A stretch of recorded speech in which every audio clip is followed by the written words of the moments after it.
Después de la salida de Dragon Ball Z Budokai Tenkaichi 3 en 2007, Bandai Namco se puso a experimentar con juegos de Dragon Ball en la séptima generación de consolas. Y digamos la verdad, salían cosas muy raras de ahí. Sí, hablo de vos. El caso es que ya era hora de que hagan lo que todo el mundo le está pidiendo hace más de una década. El juego definitivo de Dragon Ball. El tan esperado Budokai Tenkaichi 4, o formalmente dicho Sparking Zero. Ahora que está confirmado, la pregunta ya no es si saldrá o no.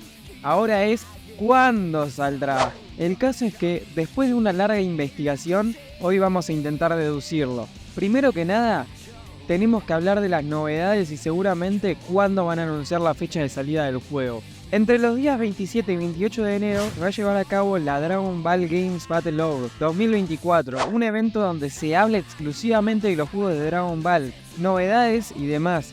Se confirmó que se hablará del próximo Budokai Tenkaichi.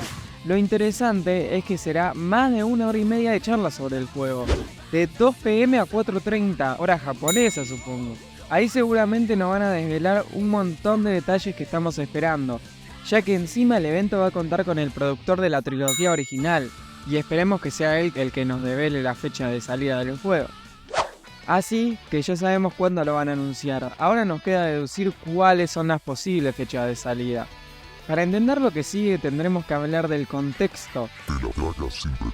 Bandai Namco tiene una estrategia al lanzar videojuegos de Dragon Ball y siempre los lanza en una fecha específica. Esto podemos ver con la saga de Budokai Tenkaichi original, en donde todos salían a inicios de octubre. Después, los Rushing Blast que salían a inicios de noviembre, el Battle of Z y Xenoverse que cambiaron el patrón, lanzaron el juego en enero y febrero. ¿Pero por qué todo esto?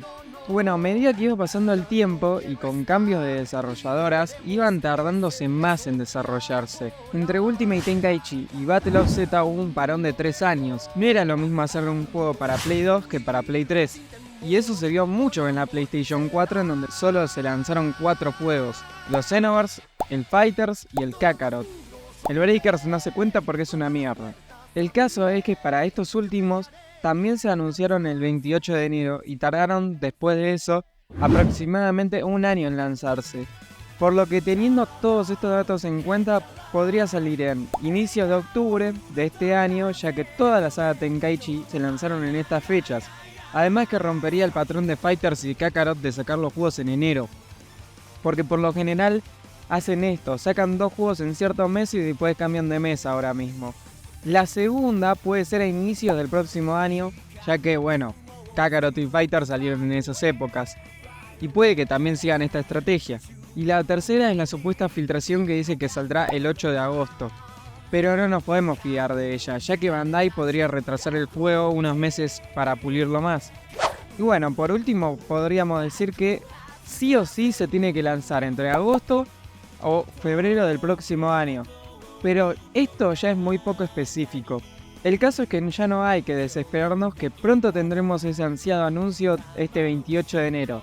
Así que para esas fechas tendremos nuevo video.